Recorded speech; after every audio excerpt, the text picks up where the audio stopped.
Though I kept the name TAAS model versus the offline business model, but it's not like that. It's like an online business versus an offline business. I just wanted to use this as a hope. So, okay, if you just don't mind. Thank you so much for watching this video. We are going to TAAS again the Academy of Art and Scientists. So, in this one video, we are going to dive down into two versions. This is how that works. This is how this works. There is no comparison. There is no comparison. There is nothing as such. But then I just wanted to give you a perspective on two different things so that you know exactly how things are in the online world. Again, every business is a business. Cool. Online and offline is just the mode, and it's not like in online business you're going to make more money and it's going to be easy. You're not this one thought process is not going to be valid. Even if you think it's going to be valid for like 3 months down the line, you are going to experience it for yourself. Now, business requires maturity and experience. It's business, be it online or be it offline. In both the cases, it's a business. Buy for one, to sell for two. That's the whole concept. But then it's a business. It's entrepreneurship. It's going to take time. It's not going to be easy. Point number one.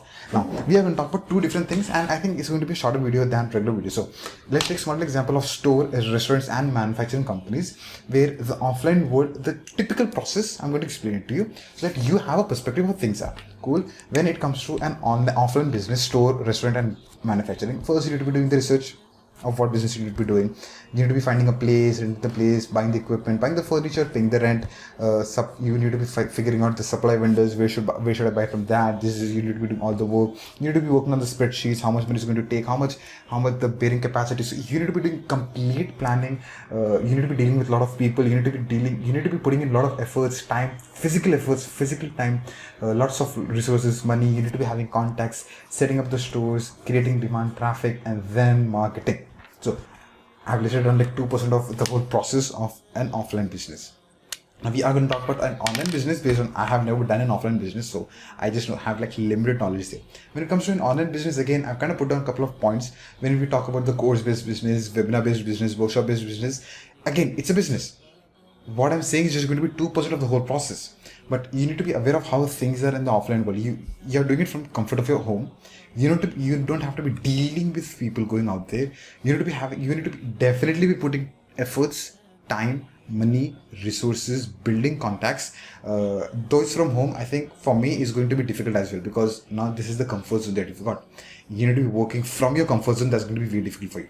When you're going out there, it's going to be easier for you in a way, because now you're mentally prepared that I'm going for work. Here, this is home. You're mentally not prepared for home. So it's like you need to have checklist, calculation part of it. It's like you need to be keeping your home, the place that you work, like the work, so that you work. Keeping the workplace like the work, so that you work. Nice. So point number one is going to be in online business. You need to be doing research again. You need to be aligning with what you're doing. So I'm going to bring this over here.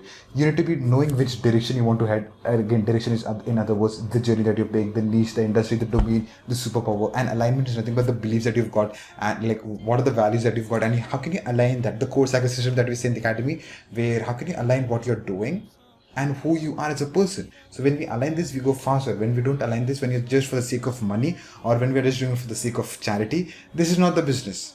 This is the business, but these two parts are not the business. This is just scam. This is just charity. Cool. We are becoming entrepreneurs over here. So we need to be having an angle of money plus an impact. Point number two.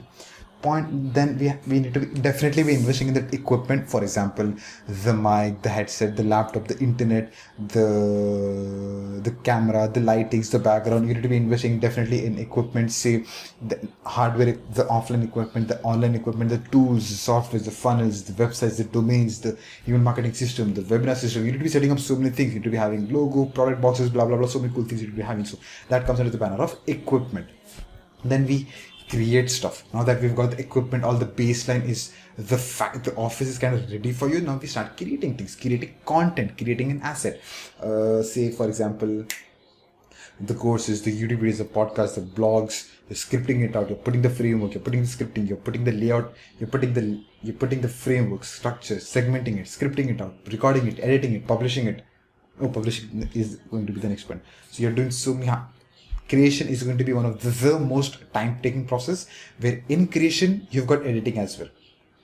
In creation part of it, end-to-end creation of a product, of a service, of a course comes into picture. So when you're starting off for like good 2 years, it's going to take time for you. Over a period of time, you're going to get used to what you're saying, practice what you're doing, vocalize, n number of times of what you're doing, so that it becomes smoother for you and it becomes easier for you to move forward. Then you publish it, and then we'll get into tactical part of it, where it's all about tools. Like you start learning how to build a website, domains, integration, funnel building, website building, all tactical part of it. Then we are starting to generate traffic can be both inorganic and organic. How do you generate leads organically? Facebook, LinkedIn, YouTube, podcast, Instagram, Reels, Shorts, blah, blah, blah, all organic part of it, ranking part of it.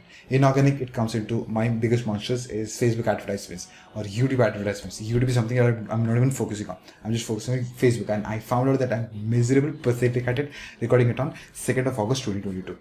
20th of August 2022. So that how can you generate traffic? Then we start making money, and after money is another process where you start building the community, selling after sales services. The products are the products that you created getting them results? Are the services that you created getting people results? So that's the whole process. Again, the different part of the game. So when we talk about the offline and the online model, these are the, I think, couple of things are going to be same, cool, but in a different mode. So you buy furniture here, you're buying equipment, tools, the lighting part of it, the mic part of it, you're buying this over here.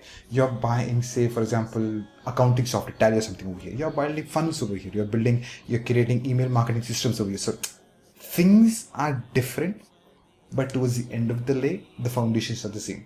So I just wanted to share this perspective on how things are, and nailing it deep into you, because nailing it deep in one thing is this is the business, and we have to treat this like a business.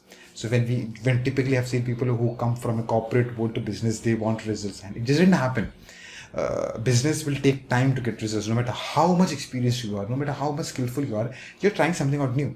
No matter how much guidance you take from people, but then again, it requires two things. Business requires two things: experience and maturity. When we have these two things in hand, business experience is business maturity. When we have these two things, then we move forward. When we kind of lack any of these things, typically what happens is the pace is slower, but then towards the end of the day, towards the end of the tunnel, there's a light. So you just keep on following, doing consistently, persistently, diligently, and things happen.